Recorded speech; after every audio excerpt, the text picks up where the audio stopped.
ಶ್ರೀ ಕುಂಟಮಾರಮ್ಮ ಹೊಸೂರಮ್ಮ ಚಾನಲ್ಗೆ ಸ್ವಾಗತ.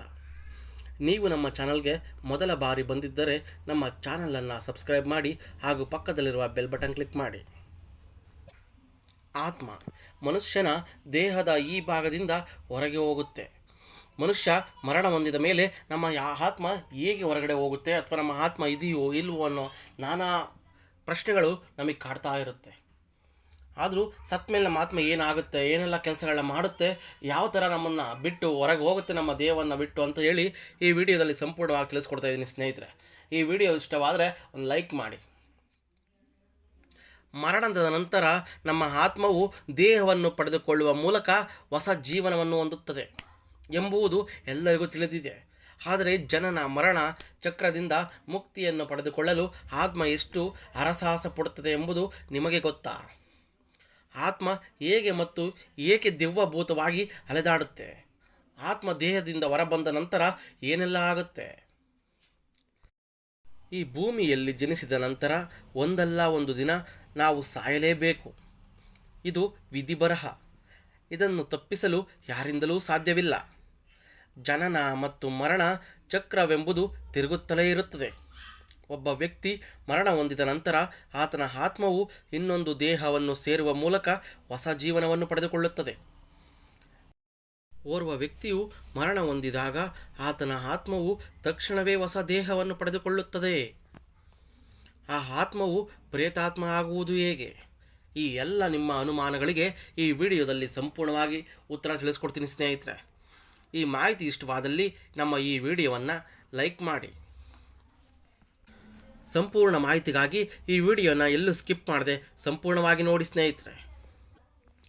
ಒಂದು ದಿನ ವಿಷ್ಣುವಿನ ವಾಹನವಾದ ಗರುಡನ ಮನಸ್ಸಿನಲ್ಲಿ ಇಂತಹ ಹಲವು ಪ್ರಶ್ನೆಗಳು ಹುಟ್ಟಿಕೊಂಡವು.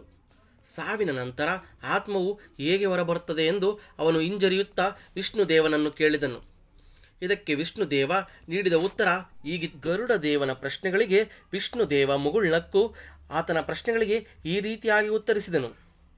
ಸಾವಿನ ನಂತರ ಆತ್ಮವು ದೇಹದಿಂದ ಅನೇಕ ಮಾರ್ಗಗಳ ಮೂಲಕ ಹೊರಬರುತ್ತದೆ. ಇದು ಕಣ್ಣು, ಮೂಗು ಅಥವಾ ಚರ್ಮದ ಮೇಲೆ ಇರುವ ರಂಧ್ರಗಳ ಮೂಲಕ ಹೊರಬರುತ್ತದೆ. ಬುದ್ಧಿವಂತರ ಆತ್ಮವು ಮೆದುಳಿನ ಮೇಲಿನ ಭಾಗದಿಂದ ಹೊರಬರುತ್ತದೆ. ಅದೇ ಸಮಯದಲ್ಲಿ ಪಾಪಿಯ ಆತ್ಮವು ಅವನ ಗುದದ್ವಾರದ ಮೂಲಕ ಹೊರಬರುತ್ತದೆ. ಇವೆಲ್ಲವೂ ಆತ್ಮವು ದೇಹದಿಂದ ಹೊರಬರುವ ಮಾರ್ಗಗಳಾಗಿವೆ. ಆತ್ಮ ಎಷ್ಟು ದಿನಗಳ ಕಾಲ ಮನೆಯಲ್ಲಿರುತ್ತದೆ? ಕುಟುಂಬದಲ್ಲಿ ಮರಣ ಹೊಂದಿದ ವ್ಯಕ್ತಿಗೆ 10 ದಿನಗಳ ಕಾಲ ಸೂಕ್ತವಾದ ವೈದಿಕ ವಿಧಾನಗಳನ್ನು, ಸಂಸ್ಕಾರ ಆಚರಣೆಗಳನ್ನು ಮಾಡಲಾಗುತ್ತದೆ. ಈ ವೈದಿಕ ವಿಧಾನಗಳನ್ನು ಪೂರ್ಣಗೊಳಿಸಿದ ನಂತರ ಸತ್ತ ವ್ಯಕ್ತಿಯ ಆತ್ಮಕ್ಕೆ 10ನೇ ದಿನದಂದು ಹೆಬ್ಬೆರಳಿನ ಗಾತ್ರದಷ್ಟು ಅಲ್ಪಾಯುಷ್ಯು ಪ್ರಾಪ್ತವಾಗುತ್ತದೆ. ಈ ಅಲ್ಪಾಯುಷ್ಯು ಆತ್ಮವು 10ನೇ ದಿನದಂದು ಯಮಲೋಕದತ್ತ ತನ್ನ ಸಂಚಾರವನ್ನು ಪ್ರಾರಂಭಿಸುತ್ತದೆ. ಸಂಚಾರ ಆರಂಭಿಸಿದ 3 ದಿನಗಳ ನಂತರ ಅಂದರೆ 13ನೇ ದಿನದಂದು ಆತ್ಮವು ಯಮಲೋಕವನ್ನು ತಲುಪುತ್ತದೆ. ಮನೆಯಲ್ಲಿ ಆತ್ಮವು 3 ದಿನಗಳ ಕಾಲ ಬೆಂಕಿಯಲ್ಲಿ ಮತ್ತು 3 ದಿನಗಳ ಕಾಲ ನೀರಿನಲ್ಲಿ ಇರುತ್ತದೆ. ಆತ್ಮಗಳು ಹೇಗೆ ದೆವ್ವ ಮತ್ತು ಭೂತಗಳಾಗುತ್ತವೆ? ಆತ್ಮವು ಮರಳಿ ಮಾನವನ ದೇಹವನ್ನು ಪಡೆದುಕೊಂಡಾಗ ಆ ಆತ್ಮದ ಕಾರ್ಯಗಳಿಗೆ ಅನುಗುಣವಾಗಿ ಅದನ್ನು ಒಂದಿಷ್ಟು ಸಮಯ ಭೂಮಿಯ ಮೇಲೆ ಇರುವಂತೆ ಮಾಡಲಾಗುತ್ತದೆ. ಯಮರಾಜನು ಒಬ್ಬ ವ್ಯಕ್ತಿಯ ಎಲ್ಲ ಕಾರ್ಯಗಳನ್ನು ಪರಿಶೀಲಿಸಿದಾಗ ಮತ್ತು ವ್ಯಕ್ತಿಯು ನಿರೀಕ್ಷಿತ ಸಮಯಕ್ಕಿಂತ ಮುಂಚಿತವಾಗಿ ಮರಣ ಹೊಂದಿದಾಗ ಆ ವ್ಯಕ್ತಿಯು ಉಳಿದ ಕಾಲವನ್ನು ಪ್ರೇತ ಸ್ಥಿತಿಯಲ್ಲಿ ಕಳೆಯಬೇಕಾಗುತ್ತದೆ. ಉದಾಹರಣೆಯೊಂದಿಗೆ ಹೇಳುವುದಾದರೆ, ಒಬ್ಬ ವ್ಯಕ್ತಿಯ ಆಯಸ್ಸು 50 ವರ್ಷ ಎಂದಾದರೆ ಆ ವ್ಯಕ್ತಿಯ ವಯಸ್ಸು ಮುಗಿಯುವುದಕ್ಕಿಂತ ಮುನ್ನವೇ ಮರಣ ಹೊಂದಿದರೆ, ಅಂದರೆ ಒಂದು 40 ಅಥವಾ 50 ವರ್ಷ ಕಳೆಯುವಾಗ ಆತ್ಮಹತ್ಯೆಯ ಮೂಲಕ ಅಥವಾ ಇನ್ನಾವುದೋ ಕಾರಣದಿಂದಾಗಿ ಮರಣ ಹೊಂದಿದರೆ ಆ ಆತ್ಮವು ಉಳಿದಷ್ಟು ವರ್ಷಗಳನ್ನು, ಅಂದರೆ ಉಳಿದ 10 ಅಥವಾ 5 ವರ್ಷವನ್ನು ಪ್ರೇತಾತ್ಮವಾಗಿ ಭೂಮಿಯ ಮೇಲೆ ಕಳೆಯಬೇಕಾಗುತ್ತದೆ. ಪ್ರೇತಾತ್ಮವಾದಾಗ ಆತ್ಮಗಳು ಹೇಗಿರುತ್ತವೆ? ಪ್ರೇತ ರೂಪದಲ್ಲಿ ಆತ್ಮವು ಮನುಷ್ಯ ರೂಪದಲ್ಲಿದ್ದಾಗ ಏನನ್ನು ಮಾಡಲು ಬಯಸುತ್ತಿತ್ತೋ ಅದನ್ನೇ ಮಾಡಲು ಬಯಸುತ್ತದೆ. ಆದರೆ ಭೌತಿಕ ದೇಹವನ್ನು ಹೊಂದಿಲ್ಲದ ಕಾರಣ ಅದನ್ನು ಮಾಡಲು ಸಾಧ್ಯವಾಗುವುದಿಲ್ಲ. ಪ್ರೇತ ಜೀವನದಲ್ಲಿ ಅವನು ಮನುಷ್ಯನಾಗಿ ಭೂಮಿಯ ಮೇಲೆ ಬದುಕಬೇಕಾದಷ್ಟು ಕಾಲ ಕೊನೆಗೊಂಡಾಗ ಆ ಆತ್ಮವು ಹೊಸ ದೇಹವನ್ನು ಪಡೆಯುತ್ತದೆ. ಹೆಚ್ಚು ಪಾಪಗಳನ್ನು ಮಾಡುವವರು ದೀರ್ಘಕಾಲದವರೆಗೆ ಪ್ರೇತ ರೂಪದಲ್ಲಿರುತ್ತಾರೆ. ಅಲ್ಲಿ ಅವರು ತಮ್ಮ ಆಸೆಗಳನ್ನು ಪೂರೈಸಿಕೊಳ್ಳಲು ಪ್ರಯತ್ನಿಸುತ್ತಲೇ ಇರುತ್ತಾರೆ. ಒಳ್ಳೆಯ ವ್ಯಕ್ತಿಯ ಆತ್ಮ ಮರಣ ನಂತರ ಏನಾಗುತ್ತದೆ? ಒಳ್ಳೆಯ ವ್ಯಕ್ತಿಯು ಸಾವಿನ ನಂತರ ಯಾವುದೇ ರೀತಿಯ ಹಿಂಸೆಯನ್ನು ಅನುಭವಿಸಬೇಕಾಗಿಲ್ಲ. ಇಂತಹ ವ್ಯಕ್ತಿಗಳನ್ನು ಕರೆದುಕೊಂಡು ಹೋಗಲು ಯಮರಾಜನ ದೂತರು ಬರುವುದಿಲ್ಲ, ಬದಲಾಗಿ ದೇವದೂತರು ಬರುತ್ತಾರೆ.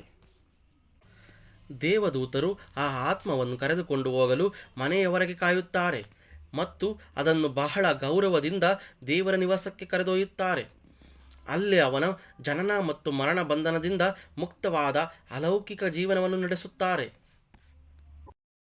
ಯಮಲೋಕದಲ್ಲಿ ಆತ್ಮವು ಯಮಲೋಕವನ್ನು ತಲುಪಿದ ನಂತರ ಚಿತ್ರಗುಪ್ತನು ಯಮರಾಜನಿಗೆ ಆ ಆತ್ಮ ಬದುಕಿದ್ದಾಗ ಭೂಮಿಯಲ್ಲಿ ಯಾವೆಲ್ಲ ಕೆಟ್ಟ ಕೆಲಸಗಳನ್ನು ಮಾಡಿದೆ, ಯಾವೆಲ್ಲ ಒಳ್ಳೆಯ ಕೆಲಸಗಳನ್ನು ಮಾಡಿದೆ ಎಂಬುದರ ಲೆಕ್ಕಾಚಾರವನ್ನು ಪ್ರಸ್ತುತಪಡಿಸುತ್ತಾನೆ.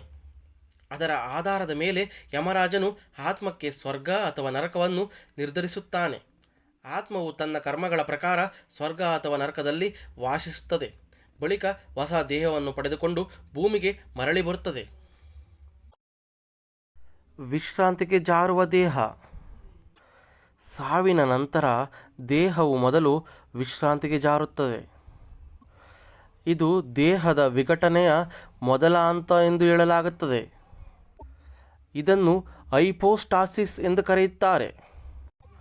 ಸತ್ತ ನಂತರವೂ ಕೆಲವರಲ್ಲಿ ಮೂತ್ರ ವಿಸರ್ಜನೆ ಮತ್ತು ಕರುಳಿನ ಚಲನೆ ಇರುತ್ತದೆ.